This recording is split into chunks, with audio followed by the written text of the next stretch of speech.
Radhe Radhe. Today is Saturday, 13th July 2024. And here we are to present this recap video for today's Bhagavad Gita study session. We're continuing along our journey of chapter 9. So momentarily, we'll give a quick summary of the content we covered today. First up, along with me, here is Mummy. Radhe Radhe. So bringing up the screen, you're going to see that we covered 3 verses today, chapter 9, verses 15, 16, and 17. As always, first up was the recap quiz that covered content from last time, that was 2 weeks ago, chapter 9, verse 14. We had a gap, of course, for the very blissful family camp. Regardless, glad to see some participation for the recap quiz, and please do look at the description of this video to get the access to the usual slides you're seeing here on the screen, other important material as well. So we highly encourage you to go through all these quiz questions for your review and benefit. With that, we shall first start off with chapter 9, verse 15. Jnana yagnena chapyanye yajanto mam upasate ekatvena prithaktvena bahudha vishvato mukham. So chapter 9, verse 15, the catchphrase is something as a question for everyone to ponder about, which is wise worshippers. The reason, as we explained in class and briefly here, is because Sri Krishna explains now beyond devotees who perform a lot of kirtan and have that devotion towards God. From chapter 9, verse 14, here Sri Krishna now talks about 3 different sets of people who also worship God and are looking to attain the absolute truth, but they follow different spiritual paths. Sadhaks, as we know, spiritual practitioners, follow these various paths. One of them is the group that has yagnas or sacrifices of cultivating knowledge by recognizing and worshiping God and them as being the same. So that non-different manifestation, the all-pervading form, and they say that it's oneness that they have with God. The second category says, well, they're separate from God, still via the yagna of cultivating knowledge. And the third one worships God in its or his cosmic manifestation. So Swamiji explains all that in the commentary here. Just in essence, the first group that Sri Krishna mentions, they follow a lot of mantras or sutras such as Soham, Soham, I am that, I am that. They keep chanting that. Or Shivoham, I am Shiv. Or as I mentioned, we'll place this in the slides as well, Nirvana Shatkam, that talks about also that pure bliss consciousness. Also, I'd mentioned in class, Aham Brahmasmi, that some of you might be familiar with. So they do not focus on the forms, qualities, pastimes, etc. of God. They're only looking at that all-pervading aspect. And they say that they are the same as God, so they are non-different, they are one with God. Second category, similar kind of knowledge, but different practitioners like Ashtanga yogis, etc. They treat themselves as distinct from God. Likewise, they relate to him in that aspect. And then the third kind, perhaps the newest for many people, the ones who are doing Vishwarup Upasana, worship of the cosmic form of God. They say this entire world, everything around it, around us, is God, that cosmic form and manifestation. They worship that. But again, they do not give complete attributes to God that we have through the 3 aspects of Brahman, Paramatma, and Bhagavan. All those are described here with the brief meanings that Swamiji has covered. We mentioned the example of the train, the light approaching from far, the train getting closer, you get a sense of the shell or the visage, and finally when the train stops right in front of you at the station, you see the entire coach, the birds, etc. So that is a reminder from chapter 7 of Brahman, Paramatma, and Bhagwan. So that's chapter 9, verse 15. Next up, and also as a reminder, we did mention from Family Camp, from the Ishopanishad lectures, Swamiji had mentioned this time that the waves come from the ocean, but the ocean doesn't come or originate from the waves. So keep that analogy in mind because it's very powerful to help understand that without bhakti, we are not, of course, appreciating or worshiping the complete form or all the forms and manifestations of God. As Mummy reminded us in class, we are souls, we are tiny fragments of God. So we are like those waves of the ocean. We come from the ocean, but God, the Supreme Soul, the ocean, doesn't originate from us, the waves. Next up, we'll see combined chapter 9, verses 16 and 17. Aham kratur aham yajnah Svadha aham aham aushadham Mantroham aham evajyam Aham agnir aham hutam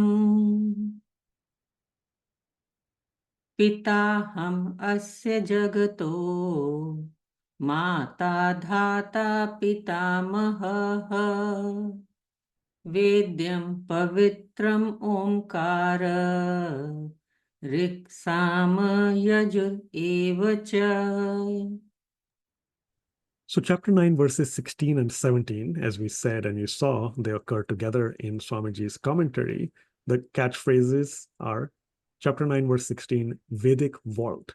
Sri Krishna, of course, is that vault, that repository of all these different Vedic items and rituals that we saw and will momentarily see again.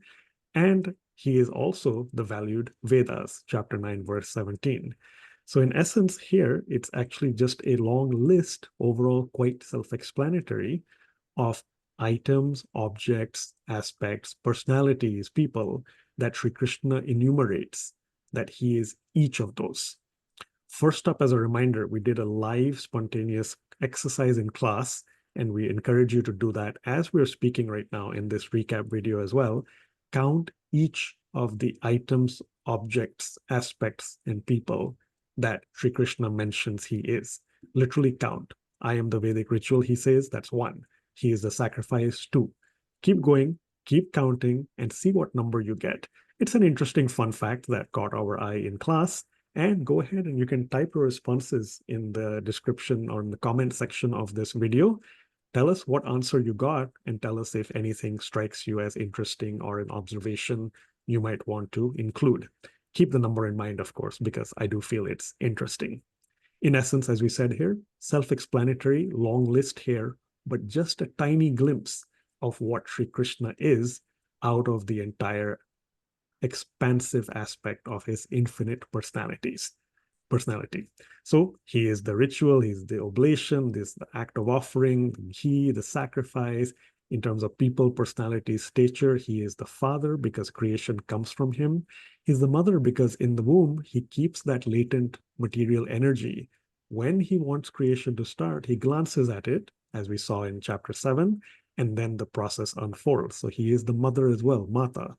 He maintains, preserves, sustains everything. So he is Dhata. He's even the father of Brahma. Brahma originates from Sri Krishna. So he is the grandfather of the universe, the grandsire, as we see in the translation. Likewise, the Vedas, we know from before or here from the Ramayana, they have emanated from God, in fact, from his breath, swash. And in fact, Sri Krishna further says here that he actually is the Vedas as well, the Rig Ved, Samved, Yajurved. So Sri Krishna is all of these items. Keep that count in mind as a reminder, but it's just a tiny glimpse of his infinite personality. Mummy, I'm going to pass it over to you for some interesting Sanskrit words and other takeaways from these three verses. And just before that, I'll also quickly show the flyer first. So for chapter 9, verses 16 and 17 that we just talked about, hopefully you had seen this prior to class. You're seeing it again here. Simple question was, you see a background image, a lot of items. Which item is God? As a pun or humor, offer your answers with glee. Of course, we want to do that with joy, but also because that rhymes with ghee. And as we all now absolutely know, there's nothing here that isn't God. Everything is God. He is the fire. He is the ghee. He's what's being offered, the oblation. He's the act of offering, etc. So keep that visually in mind.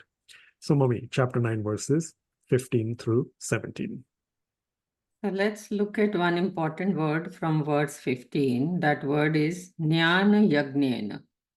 That means yajna of cultivating knowledge. So that is also one path whereby those people who have loads and loads of knowledge about all the Vedas, scriptures, So for them, that is one path of reaching God. From verse number 16, let's look at the word ajyam. Ajyam means clarified butter. Of course, ghee is of great importance in our spiritual path, because that is what we are all trying to become, right? The milk comes from cow, and from cow the yogurt is made, it is churned, and then the butter is made, and then slow after that, with lots of boiling, then comes out the clarified butter, the ghee. So this is what we all are at the very first stage. So trying to get the knowledge from different scriptures, trying to understand lectures of Swamiji, then slowly, changing our ways of living, how at every moment constantly we have to keep God in our mind, doing our household duties and doing lots of kirtanam, slowly moving on that path of God realization. In these two verses, Krishna has given the other paths. There are other schools of thought also. So one is the cultivation of knowledge, acquiring lot of knowledge. The other school of thought is whereby they do lots of yagnyas. Okay. So in that they, with ghee, they pour oblations of all the things that God has given us in this universe. And now verse number 17, let's look at the word dhata, sustainer.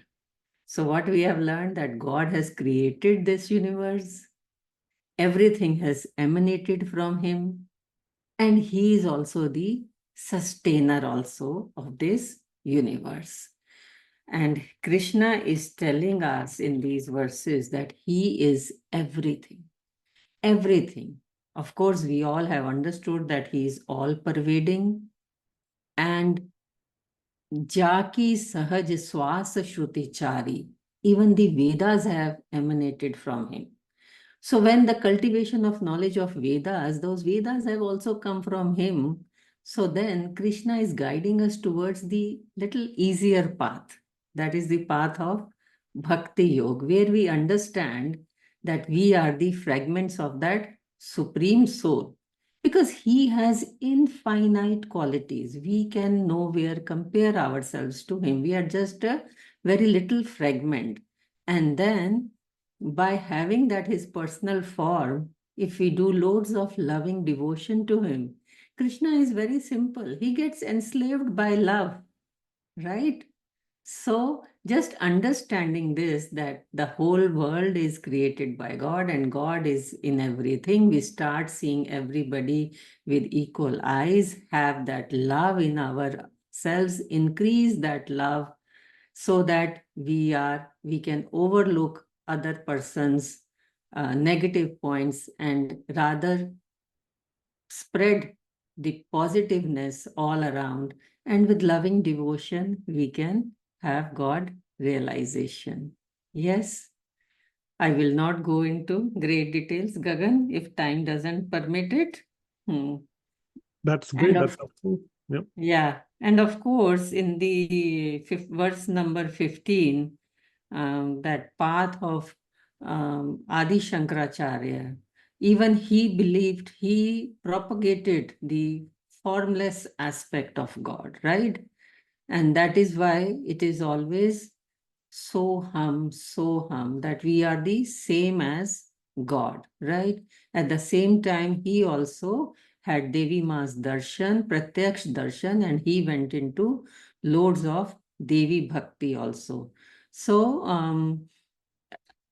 we do those in this other path, people do those kriyas, shwas kriya, breathing kriyas, whereby they open their all chakras and then they feel the bliss at their crown chakra.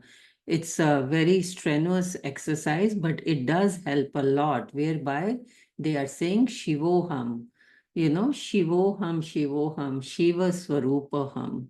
In Nirvan Shatkam, Adi Shankaracharya, now Mano Buddhir Ahankar Chittani Naham. Aham Chidanand. Aham, pure consciousness, bliss, Sat Chid Anand. But when we are reading and understanding Bhagavad Gita, we are slowly coming to this conclusion that Krishna is teaching us to go towards the loving devotion for personal form of God. Over to you, Gagan.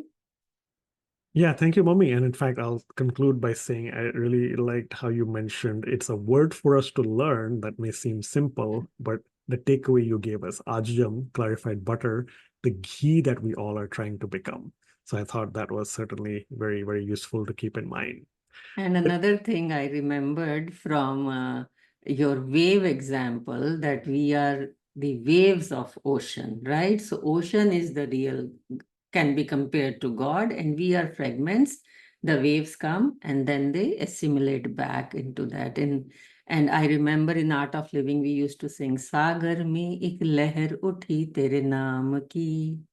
So we human beings are fragments of God, and we are like those waves which come out of that ocean and then go back into that ocean. Over to you, Gagan. Yeah. Thank you so much, Mummy. And again, yeah, to everyone as well now, we look forward to seeing you next week. That's going to be Saturday, 20th July, 2024.